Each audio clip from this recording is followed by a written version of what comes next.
Alhamdulillahi Rabbil Alamin. Wassalatu wassalamu ala ashrafil mursalin. Nabiyyina wa maulana Muhammadin wa ala alihi wa sahbihi ajma'in. Wa ashhadu an la ilaha illallah wahdahu la syarika lah. Wa ashhadu anna Muhammadan abduhu wa rasuluh. Sallallahu alaihi wa ala alihi wa sahbihi wa sallama tasliman katsira. Thumma amma ba'd.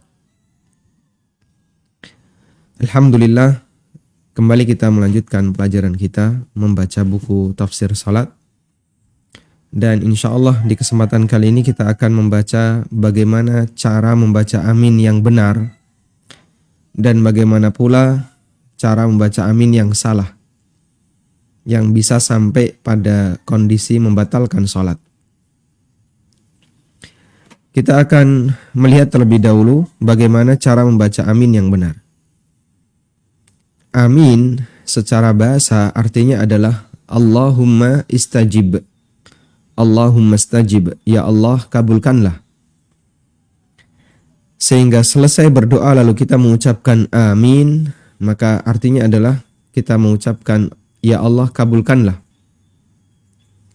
Menurut pendapat yang masyhur di kalangan ahli bahasa, ada dua cara dalam membaca amin yang benar.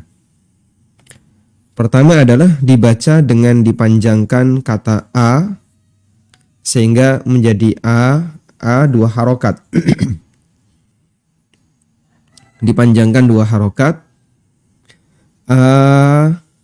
Sedangkan minnya dibaca mad arid lis sukun, bisa 6 harokat atau 5 harokat atau 4 harokat. Yang kedua, huruf A dibaca pendek sehingga menjadi amin, sedangkan minnya tetap panjang. Sehingga cara membaca amin, minnya sama, semuanya panjang, tapi A-nya ada yang dibaca panjang, ada yang dibaca pendek. Karena itu bisa dibaca dengan amin. Bisa juga dibaca dengan amin. Ada dua cara baca. Berikut beberapa keterangan ulama mengenai hal tersebut. Yang pertama, keterangan Al-Hafidh Ibnu Hajar. Beliau mengatakan wat ta'min masdaru ammana bitasydid. Yang dimaksud dengan ta'min, mengaminkan, adalah bentuk masdar dari kata ammana yu'amminu, ada tasdidnya. Ai qala amin, maksudnya adalah orang membaca amin. Wahiyal bil maddi wat takhfif fi jami'ir riwayat wa an jami'il qurra. Dan semua riwayat serta para ahli qiraah menyebutkan bacaannya dengan memanjangkan hamzah atau memendekkan hamzah. Sehingga bisa dibaca amin. Bisa juga dibaca amin. Dua-duanya boleh. Kemudian keterangan yang kedua, keterangan Ibnu Abdil Bar. Beliau mengatakan wa fi amin lughatan. Ada dua cara baca untuk amin. Al-mad wal qasar. Yang pertama dipanjangkan, yang kedua dipendekkan. Seperti kata awwah atau awah. Bisa awah, bisa awah. Sehingga kalau dipanjangkan tadi ya, amin. Kalau dipendekkan, amin. Keterangan yang sama juga disampaikan oleh An-Nawawi. Beliau mengatakan wa fi amin lughatan al-mad wal qasar. Wal maddu afsah. Wal mim khafifatun fihima. Dalam amin ada dua cara baca, bisa panjang, bisa pendek. Sedangkan panjang itu lebih fasih. Karena dalam bahasa Arab ada yang ungkapan yang lebih fasih, ada yang ungkapan yang kurang fasih.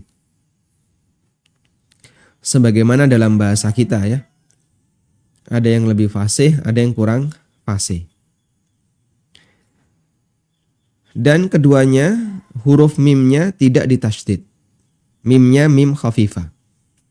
Sehingga bacanya tidak amin, tidak pula amin. Dan mentasydid seperti ini termasuk kesalahan. Alhamdulillah, insya Allah kita semuanya paham. Sehingga nanti Bapak Ibu ketika membaca amin, silahkan baca panjang dan silahkan baca pendek. Dua-duanya boleh. Maksudnya adalah untuk huruf hamzahnya. Bisa kita baca amin, bisa kita baca amin. Selanjutnya, kita akan melihat bagaimana cara baca amin yang salah. Di sini saya membuat kesimpulan dari sebuah paper yang ditulis oleh Syekh Dr. Abdullah Az-Zahim. Beliau menyebutkan beberapa cara baca amin yang salah. Beliau mengatakan ada beberapa kesalahan dalam bacaan amin. Ada yang ulama sepakat sholatnya masih sah, dan ada yang ulama sepakat sholatnya batal. Kesalahan membaca amin yang menyebabkan sholatnya batal dengan sepakat ulama. Sholatnya batal dengan sepakat ulama. Pertama, hamzah dipanjangkan, mim ditasydid, dan huruf ya dihilangkan. Sehingga bacanya amin. Ya-nya dihilangkan. Yang kedua, hamzah dibaca pendek, mimnya ditasydid, huruf ya-nya dihilangkan. Sehingga dibaca amin. Yang ketiga, hamzah dibaca pendek, mimnya tidak ditasydid. Amin. Semua ini menyebabkan sholatnya batal. Dan bahkan kata beliau, bil ijma' dengan sepakat ulama. Sehingga kalau ada orang yang dia membaca amin, tapi agak pelit ya. Amin, amin, amin, amin ya. Sebenarnya itu bukan mengaminkan yang benar. Itu bentuk salah dalam membaca amin. Karena itu tidak bisa diartikan sebagai kalimat Allahumma stajib. Ya Allah kabulkanlah. Yang kedua, kesalahan amin yang disepakati ulama, disepakati sebagai perbuatan yang salah, amin yang salah. Namun apakah itu membatalkan ataukah tidak, ada perbedaan di antara para ulama. Bunyi bacaan amin ini yaitu dengan memendekkan hamzah, mimnya ditasydid, dan ada huruf ya. Sehingga dibaca amin. Amin. Para ulama sepakat lafaz amin semacam ini dilarang. Namun mereka berbeda pendapat apakah membatalkan sholat ataukah tidak. Syafi'iyah menilai ini tidak membatalkan sholat. Sementara madhab yang lain menilai ini bisa membatalkan sholat. Anda bisa lihat perbedaan antara kondisi pertama dengan yang kedua. Kalau kondisi yang pertama, ya-nya hilang. Dan itu sepakat ulama sholatnya batal. Kalau kondisi yang kedua ada ya-nya, tapi mimnya ditasydid. Ulama sepakat ini salah. Tapi apakah sami membatalkan sholat atau tidak, mereka beda pendapat. Yang ketiga, kesalahan membaca amin yang diperselisihkan bolehnya dan batalnya sholatnya. Yang pertama, hamzah dipanjangkan, mim ditasydid, dan ada huruf ya. Dan ini paling sering yang kita jumpai di masjid. Hanafiyah membolehkan kesalahan semacam ini, sementara jumhur melarangnya. Hanya saja menurut Syafi'iyah, amin semacam ini tidak membatalkan sholat, sedangkan Hambali dan Maliki menilai amin ini bisa membatalkan sholat. Yaitu ucapan amin.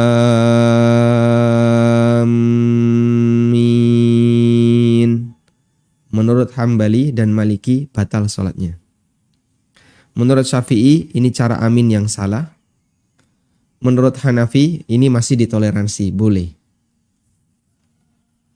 Amin, di mana mimnya ditasydid dan a-nya dipanjangkan. Artinya adalah orang yang bermaksud. Sehingga kalau kita mengucapkan amin, ya, maka di situ kita meneriakkan orang yang bermaksud.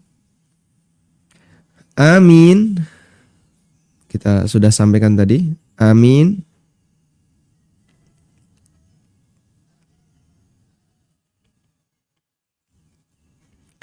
Artinya adalah istajib.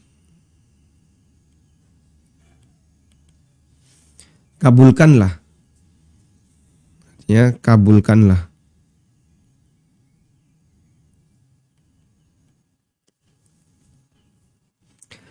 Dan ini dalam bahasa Arab disebut dengan ismu fi'lil amri. Ismu fi'lil amri. Isim yang statusnya adalah fi'il amr.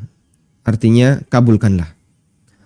Sehingga kalau kita membaca Allahumma amin, maka artinya adalah Allahumma stajib. Ya Allah, kabulkanlah. Kemudian ada bacaan amin yang ma'ruf. Kita perhatikan kesalahan yang ketiga. Yaitu ada huruf ya-nya, tapi mimnya ditasydid. Mimnya ditasydid. Yang ini paling sering ya. Sehingga dibaca amin. Ini secara bahasa artinya orang yang bermaksud.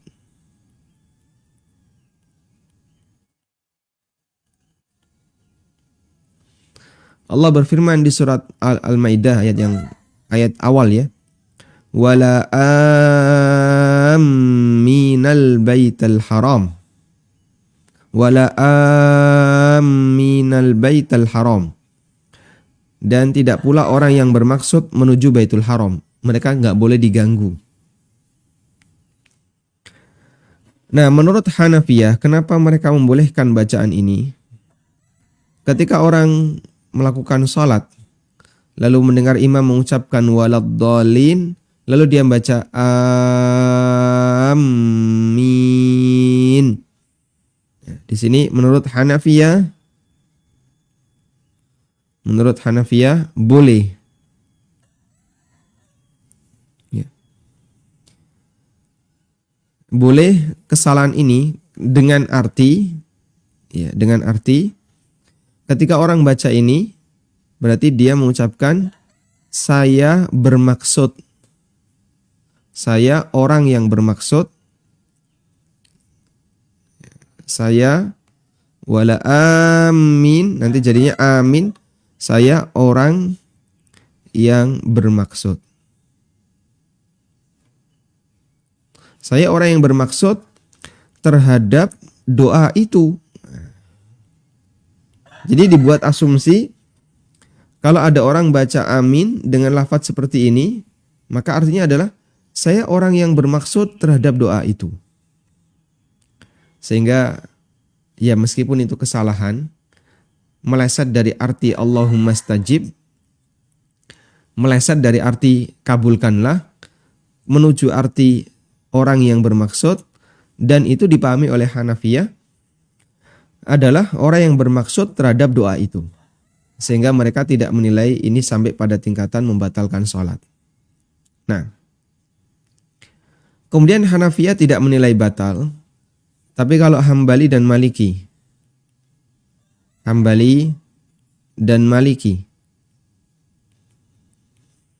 ini menilai batal. Kenapa dinilai batal?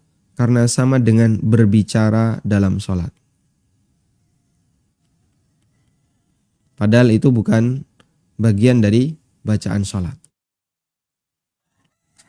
Tapi kalau Syafi'iyah tidak menilai batal karena masih bisa ditoleransi. Sebab ini kesalahan yang umum terjadi di masyarakat. Dan seperti di sekitar kita ini cukup banyak ya. Orang membaca amin, mimnya ditasydid. Sehingga di masjid mereka teriak amin. Mimnya itu ditahan. Ya. Padahal ini termasuk di antara bentuk kesalahan dalam membaca amin. Taib. Selanjutnya, untuk bacaan amin yang salah berikutnya. Hamzah dipanjangkan, mim tidak ditasydid, dan huruf ya dibuang. Sehingga dibaca amin. Dibaca amin. Sebagian Hanafiyah membolehkan amin semacam ini, namun tidak disinggung oleh mazhab yang lain, dan yang benar ini dilarang. Ini saya kutip dari buku atau dari paper ya, yang ditulis oleh Dr. Abdullah Az-Zahim hafizahullah ta'ala dalam kitab beliau atau dalam paper beliau At-Ta'min Aqibal Fatihah fis Shalah. Walhamdulillah. Dari sini kita bisa memahami bagaimana bentuk-bentuk bacaan amin yang salah yang ada di masyarakat ya. Yang paling sering kita lihat ada dua ya. Pertama adalah bacaan amin pendek, amin, amin, amin. Nah ini biasanya amin tahlilan. Yang ketika Pak kaum baca doa ya, kemudian jamaahnya cuman modal amin. Mereka baca aminnya pendek kayak gini. Amin, amin, amin, amin, amin. Nah itu salah amin.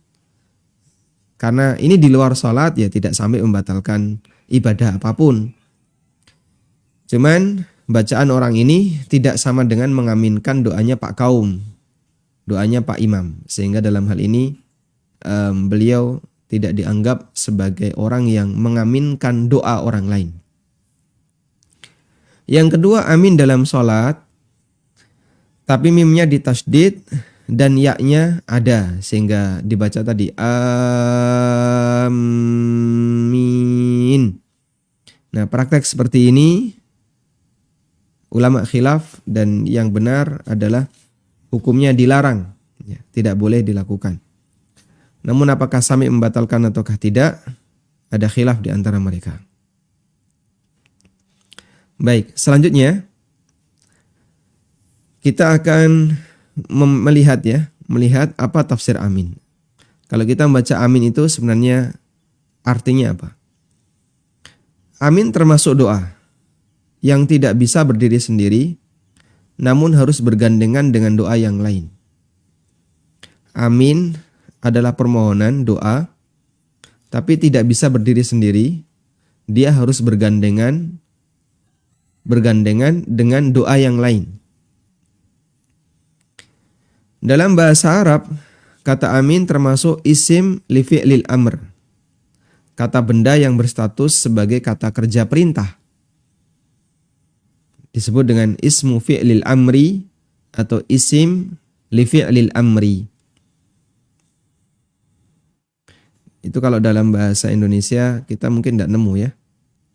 Dalam bahasa Arab ada seperti itu.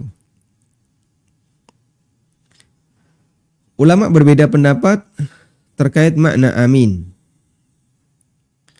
Pendapat yang masyhur adalah amin artinya Allahumma stajib. Ya Allah kabulkanlah.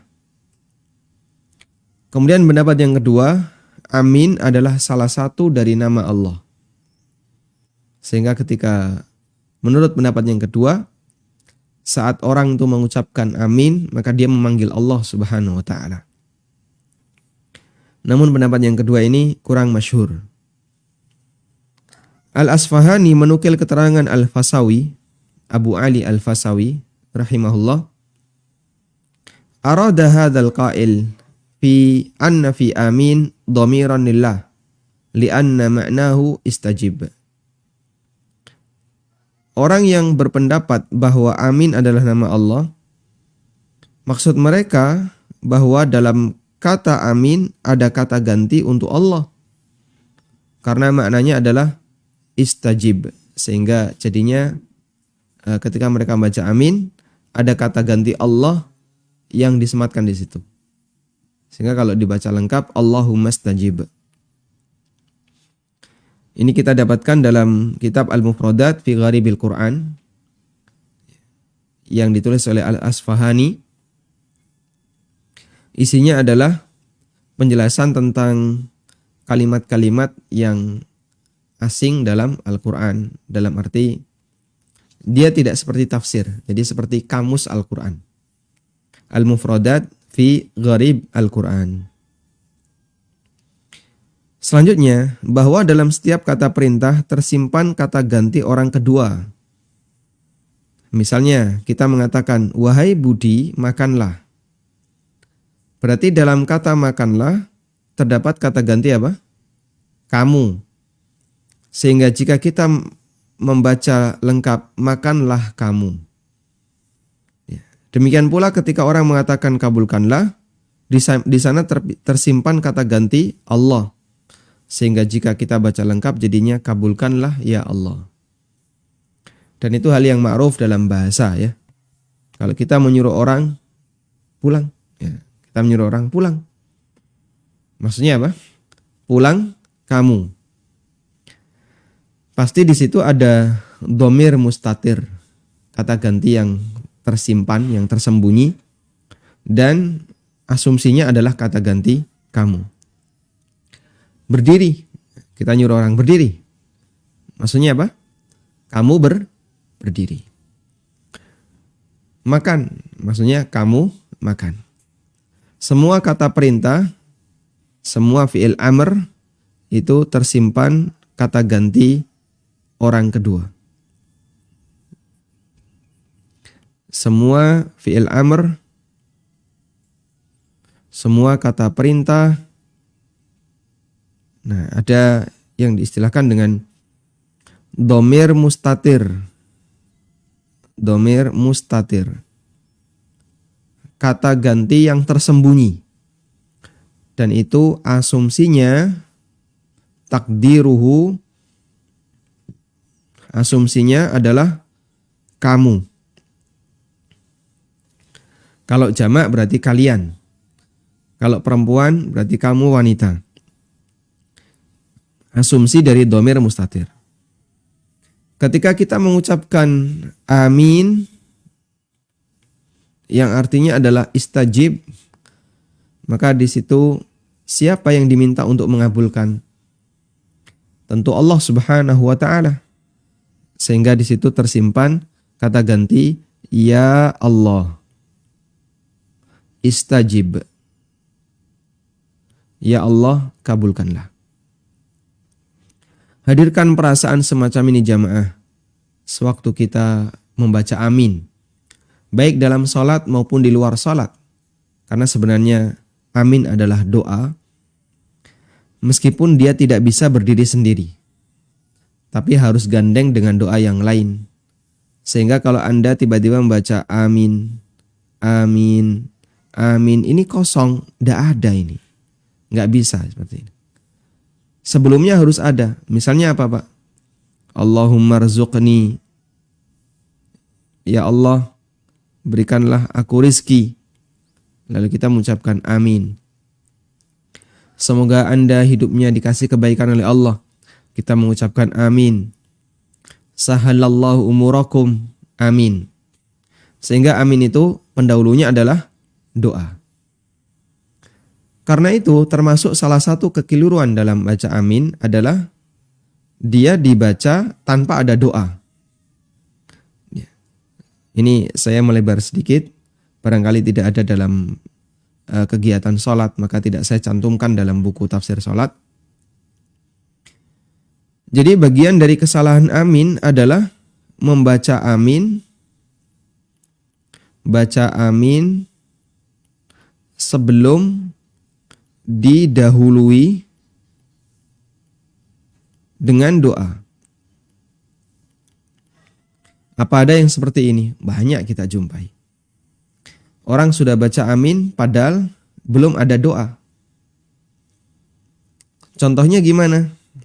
Kita sering misalnya ada dapat info meninggalnya si A di grup WA. Begitu dapat info si A meninggal, maka yang kita lakukan apa? Ngasih ucapan innalillahi wa inna ilaihi rajiun. Lalu ada salah satu anggota grup mengucapkan amin. Loh, kamu amin kenapa? Nah, itu tadi ada bahasa Arab innalillahi wa inna ilaihi rajiun terus amin. Ada meme orang Indonesia kalau mendengarkan khutbah yang dibaca oleh para imam Masjidil Haram atau imam Masjid Nabawi, dia selalu mengaminkan. Amin, amin, amin, amin. Kenapa? Sudah doa, Pak. Taunya dari mana? Oh, itu dia baca bahasa Arab. Itu gaya Indonesia. Kalau sudah baca bahasa Arab berarti khutbah mau selesai, sudah doa. Ini khutbah kok isinya doa semua. Sehingga dia baca amin sebelum didahului dengan doa. Tapi itu meme ya. Yang real terjadi apa? Yang real terjadi. Jadi imam sedang baca muqaddimah doa. Muqaddimah doa. Ya.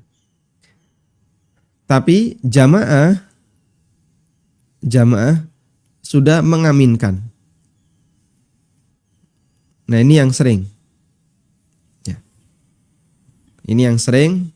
Imam baru membaca muqaddimah doa, jamaah sudah mengaminkan. Ini kan nggak cocok. Ini nggak cocok. Cocoknya gimana? Muqaddimah doa itu belum ada permohonan. Tapi isinya pujian dari Pak Imam kepada Allah Subhanahu wa taala. Allahumma lakal hamdu hamdan yuwafi ni'amahu wa yukafi'u mazida. Ya Rabbana lakal hamdu kama yanbaghi li jalali wajhika wa 'azami sultanik. Jamaah sudah amin, amin, amin. Yang imamnya baru membaca la ilaha illallah, la ilaha illallah, astaghfirullah. Jamaah sudah amin, amin. Nanti dulu. Belum waktunya. Ini baru muqaddimah doa. Allahumma inna nas'aluka bi anna nashhadu annaka antallah la ilaha illa anta al-ahadu as-samadu alladzi lam yalid wa lam yulad. Jamaah sudah amin, amin. Belum apa-apa sudah amin. Seringnya kan kayak gitu ya. Nah, itu amin di tempat yang salah karena tidak ada doa sebelumnya. Padahal isinya ini baru sifatnya muqaddimah doa. Kadang juga misalnya imam baru baca innallaha wa malaikatahu yusholluna 'alan nabi ya ayyuhalladzina amanu shallu 'alaihi wa sallimu taslima. Jamaahnya sudah amin, amin, amin. Dan itu termasuk di antara kekeliruan. Makanya amin itu harus di titik yang benar. Ada titik amin. Ada titik amin. Nah, titik amin itu berarti di penghujung penggalan doa. Sehingga kalau penggalannya panjang, ya nanti tunggu dulu sampai selesai penggalan doa. Misalnya orang berdoa, dia memohon kepada Allah Subhanahu wa taala agar dihilangkan wabah corona. Ya. Misalnya dia berdoa kepada Allah Subhanahu wa taala, Allahumma inna na'udzubika minal waba. Baru kalimat Allahumma inna na'udzubika, jamaahnya sudah membaca amin. Tunggu dulu sampai selesai minal waba misalnya. Baru silahkan baca amin. Sehingga harus tepat titik amin. Cuman prediksi kami ya, kenapa orang melakukan kesalahan semacam ini, sehingga dia baca amin hanya pokoknya yang penting kalau dengar doa langsung diaminkan. Kemungkinannya adalah karena mereka tidak paham dengan isi doa yang dibaca oleh imam. Dan di samping itu mereka nggak ngerti bahasa Arab, sehingga imam ini baca doa apa, nggak tahu. Padahal bisa jadi imam itu membaca doa untuk kepentingan pribadi. Saya pernah melihat atau mendengar imam membaca doa, Rabbighfirli wali walidayya warhamhuma kama rabbayani shaghira. Jamaahnya mengaminkan. Sehingga imam berdoa untuk kepentingan pribadi, tapi jamaahnya mengaminkan. Wallahu ta'ala alam, demikian yang bisa kita sampaikan di kesempatan kali ini, dan insya Allah pada pertemuan yang berikutnya kita akan membaca tentang khilaf para ulama terkait apakah makmum perlu membaca Al-Fatihah ataukah tidak. Insya Allah akan kita kupas di pertemuan berikutnya. Demikian, semoga bermanfaat. Wassallallahu ala nabiyyina Muhammadin wa ala alihi wa sahbihi wasallam. Wa akhiru da'wana anil hamdulillahi rabbil alamin. Donasi pembangunan Madinah Islamic Primary School Unit Kerajaan Yayasan Amal Abadi Indonesia yang dibina oleh Ustadz Aminur Bait STBA Hafizahullah saat ini tengah membangun gedung sekolah dasar Tahfizul Quran Madinah Islamic Primary School atau STTQ MIPS Unit Kerajaan. Gedung ini dibangun di atas tanah seluas 646 meter persegi. Perkiraan biaya untuk pembangunan tahap pertama mencapai 2,6 miliar rupiah. Salurkan donasi Anda untuk pembangunan STTQ MIPS melalui rekening atas nama Yayasan Amal Abadi Indonesia, Bank Mandiri Syariah di nomor rekening 7441049999. Konfirmasi dan info donasi hubungi 082 12345 7441. Jazakumullahu khairan. من ذا الذي يقرض الله قرضا حسنا فيضاعفه له وله أجر كريم.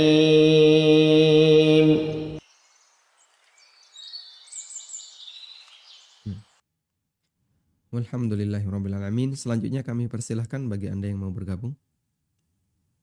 Halo, Assalamualaikum. Waalaikumsalam warahmatullahi. Silakan Bapak. Kemarin Anda ada dari Bekasi ke Tanah Silakan. untuk belanja keperluan saya. Kemudian boleh kan jujur dengan karena Anda sering perjalanan Bekasi ke Tanah, utangnya itu ke atas. Anak perkirakan cuma mohon maaf Bapak, suara Bapak putus-putus, tidak jelas bagi kami. Mungkin bisa pindah ke posisi yang sinyalnya bagus.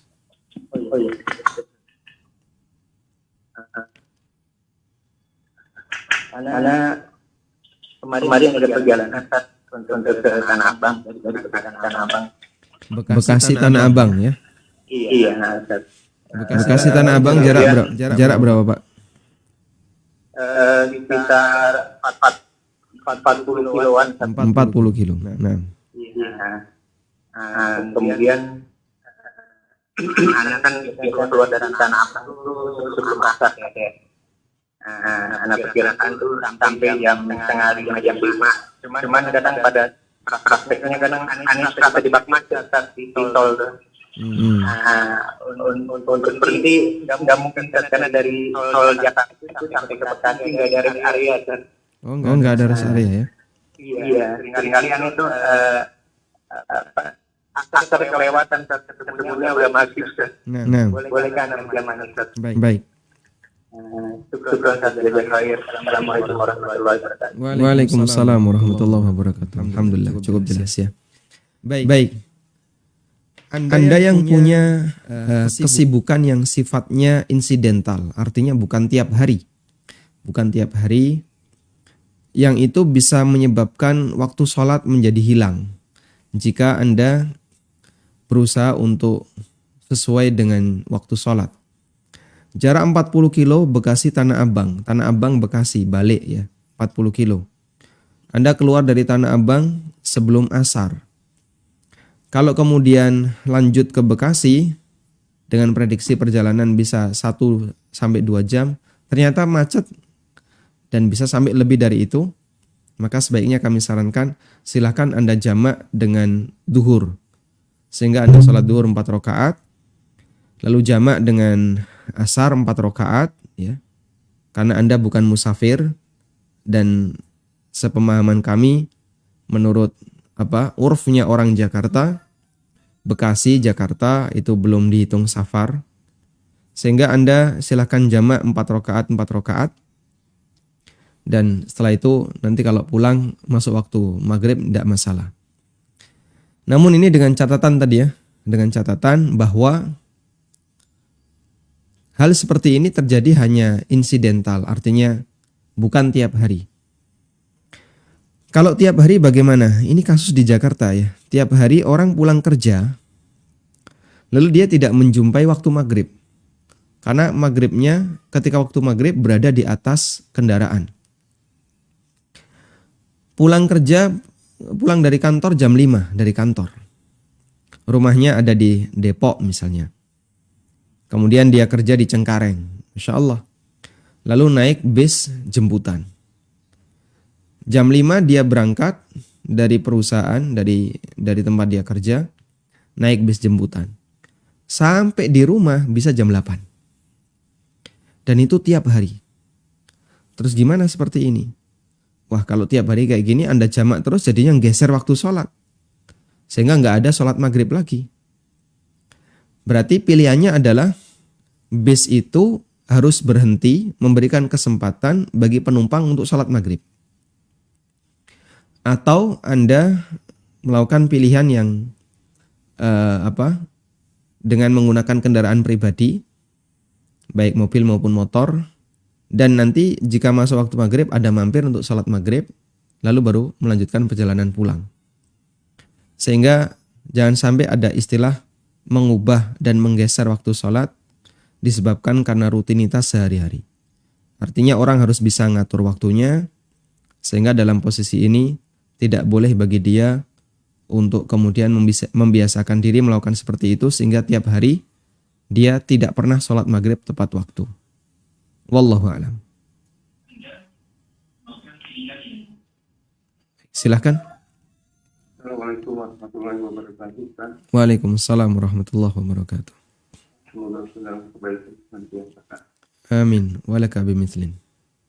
Dan ini nyambung pertanyaannya anak yang kemarin yang dijawab, tapi kayaknya nggak nyambung, jadi anak coba ulang pertanyaannya. Baik, silakan Bapak. Mengenai masalah membaca Al-Fatihah atau membaca surat lain di dalam sholat, tapi sambil bernapas itu pada saat sholat itu. Jadi ketika napas kita nggak memperhatikan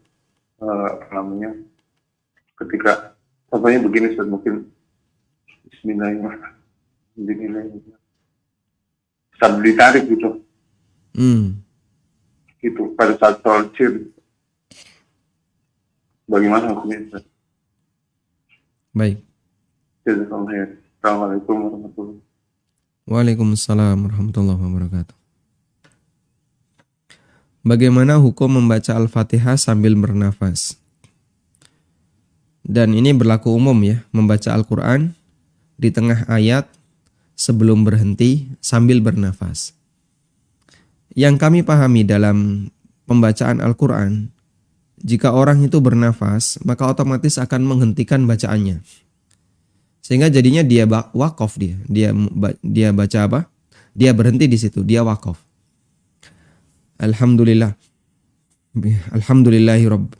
Nah, dia nafas, dia tarik nafas sambil baca alhamdulillahirabbil alamin.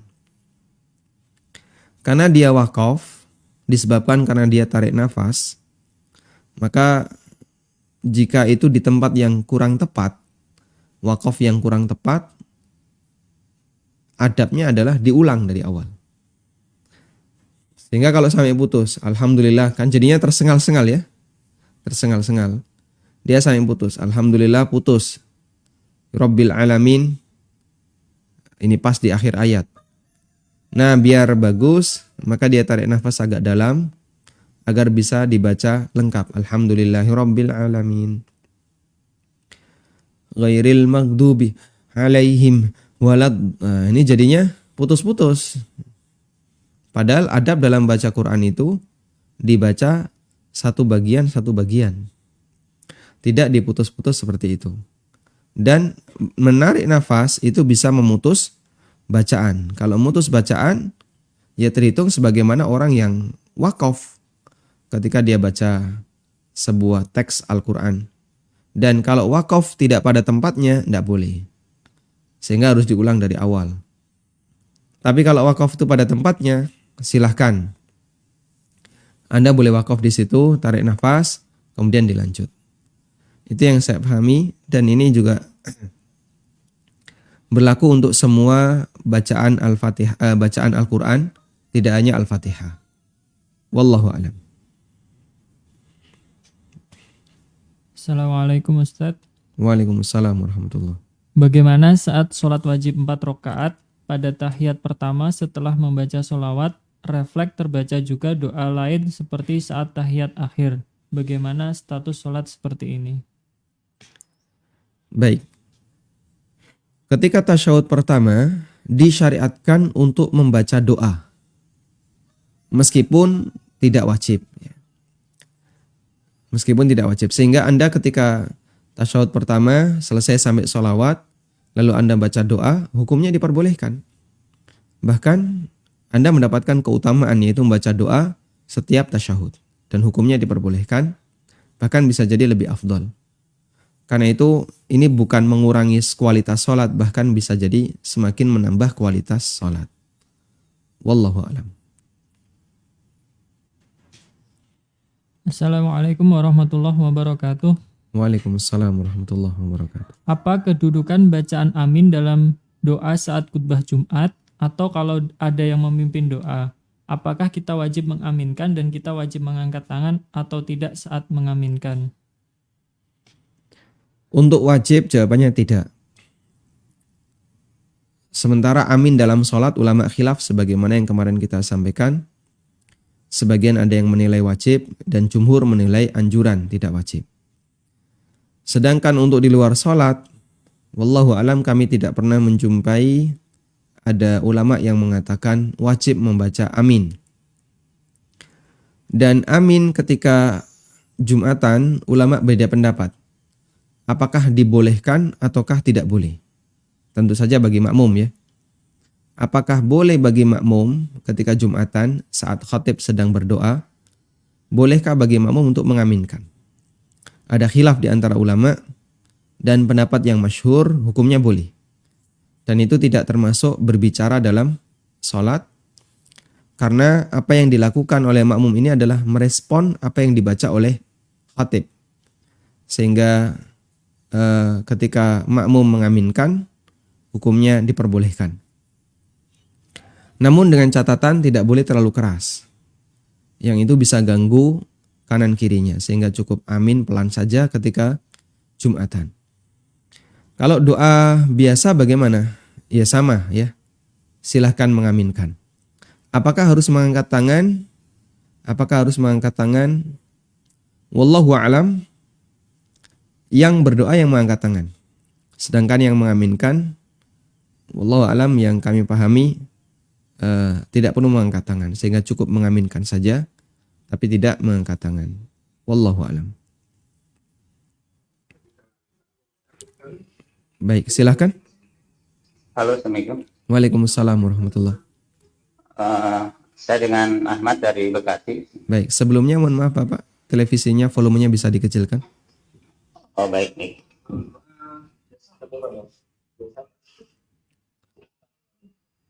Baik, silakan Bapak. Ya, Assalamualaikum Ustaz. Waalaikumsalam warahmatullahi. Ustaz, Ana mau nanya, kasusnya mungkin sama dengan yang sebelumnya. Ketika pulang kerja, waktu maghrib ya, sampai masjid itu sudah azan. Terus untuk sholat maghribnya, sholat maghrib di antara azan dan iqamah boleh nggak Ustaz? Terus kemudian ketika isyanya langsung bareng dengan imam. Gimana Pak sholat qobliyah maghrib? Nggak sholat kan anak nggak keburu sholat maghrib karena udah azan isya ya. Udah adzan isya? Belum sholat maghrib? Belum sholat maghrib. Setelah azan selesai anak sholat maghrib, kemudian selesai sholat maghrib isyanya ikut berjamaah dengan imam, itu diperbolehkan Bang? Baik. Syukran. Wa jazakumullah khairan. Baik. Ini salah satu di antara 3 solusi yang pernah diberikan oleh Imam Ibnu Utsaimin. Ketika ada orang yang belum sholat maghrib, lalu dia bergabung dengan jamaah sholat isya. Dan salah satu di antara yang beliau sarankan adalah begitu masuk adzan isya langsung sholat maghrib sendirian. Selesai kok qomat, kita langsung gabung dengan sholat isya. Sehingga tetap melakukan jamak dan sesuai urutan. Maghrib dulu, baru isya. Karena ada 3 saran ya yang beliau sampaikan. 1 tadi. Yang kedua, Anda ikut gabung dengan sholat isya dengan niat maghrib. Ketika dapat 3 rakaat, maka langsung salam, kemudian menyusul imam sedapatnya.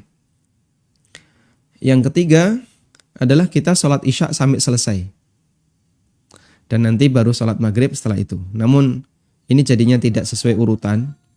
Meskipun sebagian ulama membolehkan isya dulu baru maghrib, karena disebabkan dia melakukan jamak takhir. Meskipun pendapat yang lebih kuat, jamak takhir juga harus sesuai dengan urutan sholat. Dan saran pertama, saran kedua ini yang lebih beliau tekankan, bisa pertama atau bisa kedua. Wallahu a'lam. Assalamualaikum warahmatullahi wabarakatuh. Waalaikumsalam warahmatullahi wabarakatuh. Bagaimana cara wanita mengaminkan bacaan imam kala ikut sholat berjamaah di masjid? Barakallahu fiik. Sama sebagaimana laki-laki ya. Sehingga mereka mengaminkan bacaan imam ketika jamaah di masjid, hanya saja yang beda di volume suara. Kalau yang laki-laki dipanjangkan dan dikeraskan, kalau wanita dipanjangkan tapi tidak dikeraskan. Sehingga Anda baca amin dengan pelan tapi panjang. Amin. Nah, ini keras ya. Ini laki-laki. Anda dipelankan. Sehingga cukup Anda saja yang dengar atau mungkin samping kanan kiri bisa mendengar sedikit. Wallahu a'lam. Bismillah.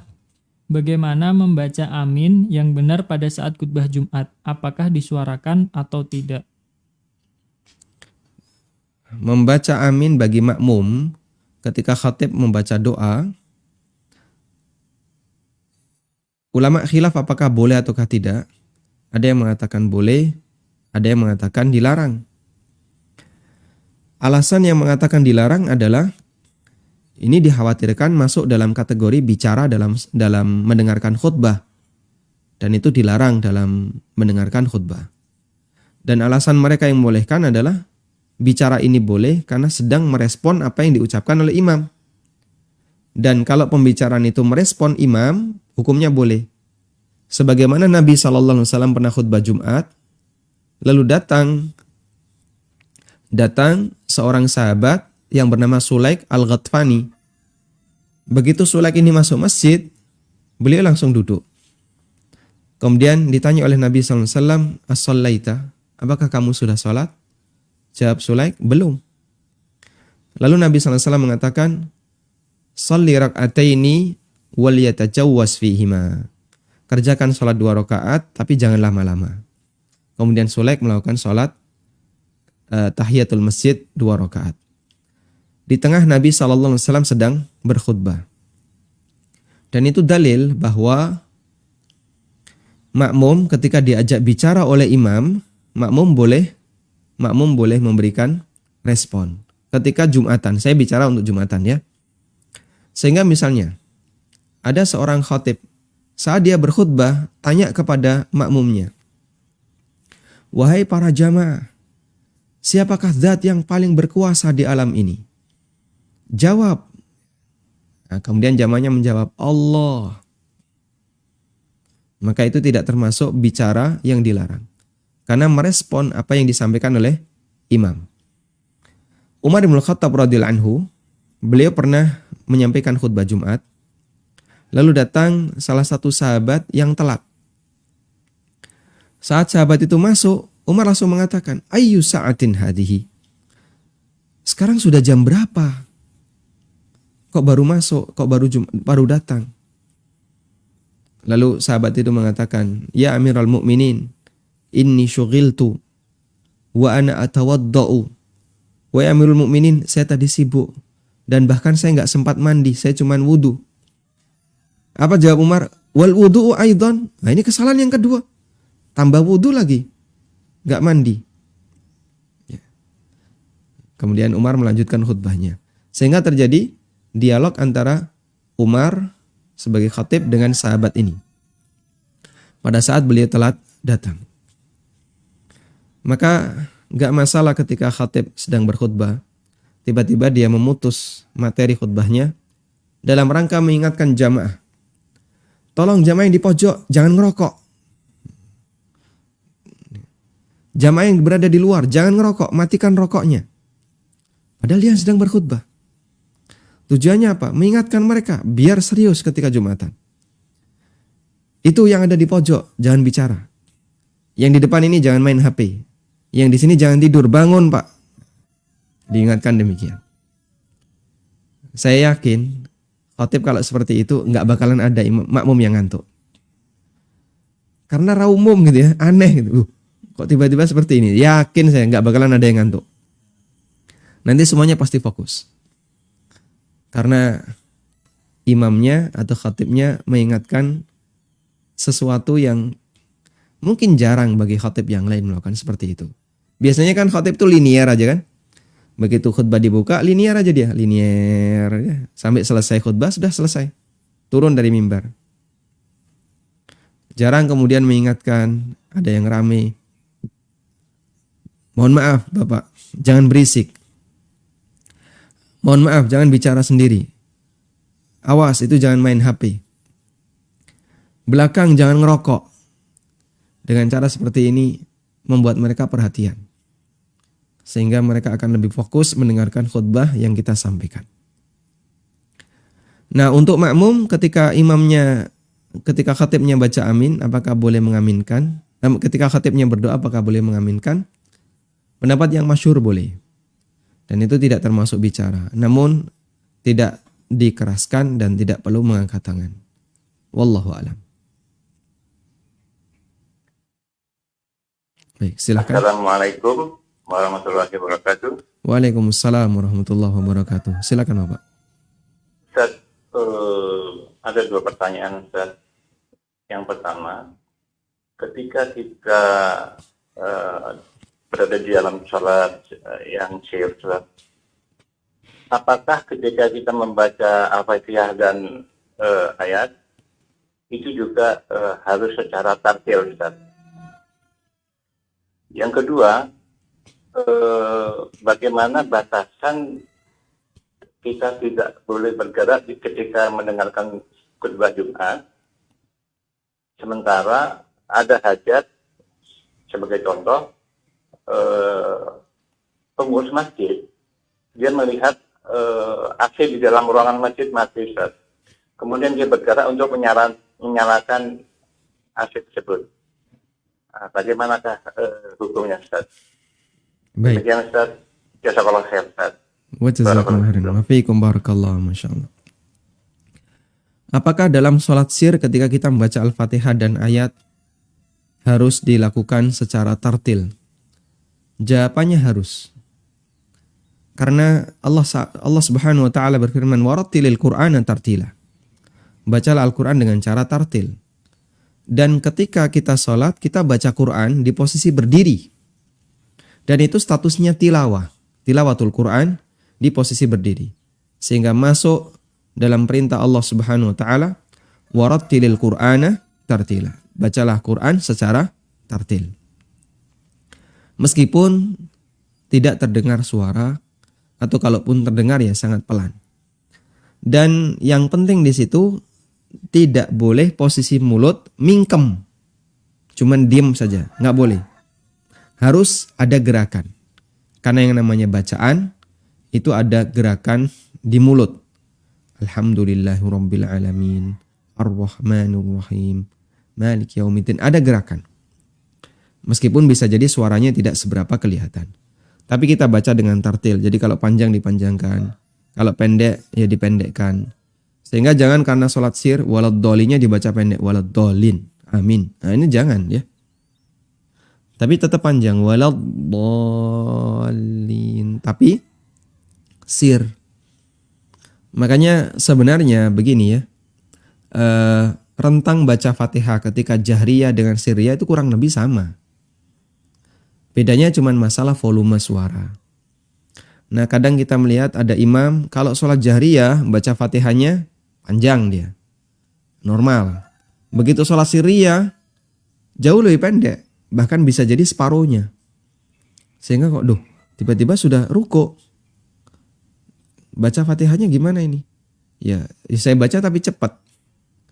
Padahal yang benar ya tetap dibaca dengan koridor tajwid. Sehingga perintah warattilil Qur'ana tartila.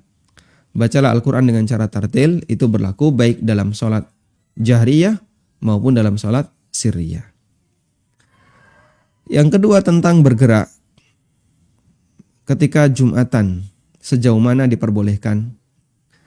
Ibnu Umar radhiyallahu anhuma, beliau pernah mendengar ada orang yang berisik ketika khatib sedang berkhutbah. Lalu beliau ngambil kerikil, dilempar ke orang yang berisik tadi. Anis muta sambil berisyarat begini ya. Sambil berisyarat, mulutnya disuruh diam. Fahasobahuma anis muta.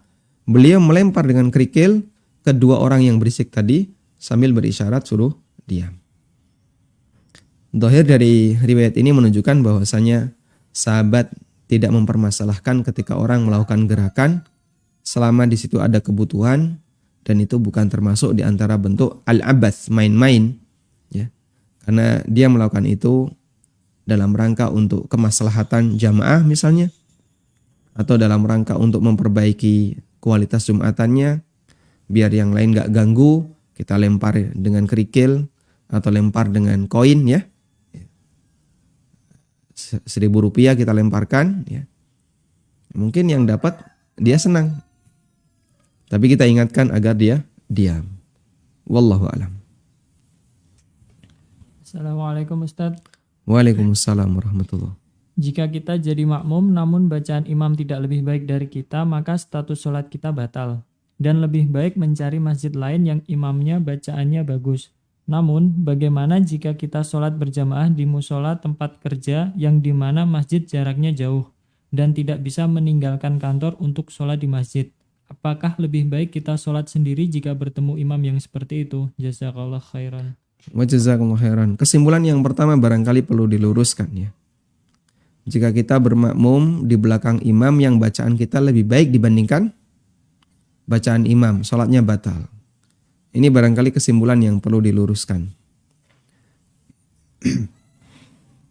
Jadi imam, makmum. Kita bicara kualitas bacaan. Idealnya imam lebih bagus dibandingkan makmum. Bagaimana kalau ada kondisi di mana bacaan makmum lebih bagus dibandingkan imam, sehingga bacaan makmumnya lebih sempurna? Jika bacaan imamnya nggak ada yang salah, tidak ada lahan, nggak jadi masalah. Yang kita bahas kemarin, rincian seperti yang disampaikan oleh Imam Asy-Syafi'i rahimahullah. Gimana ya?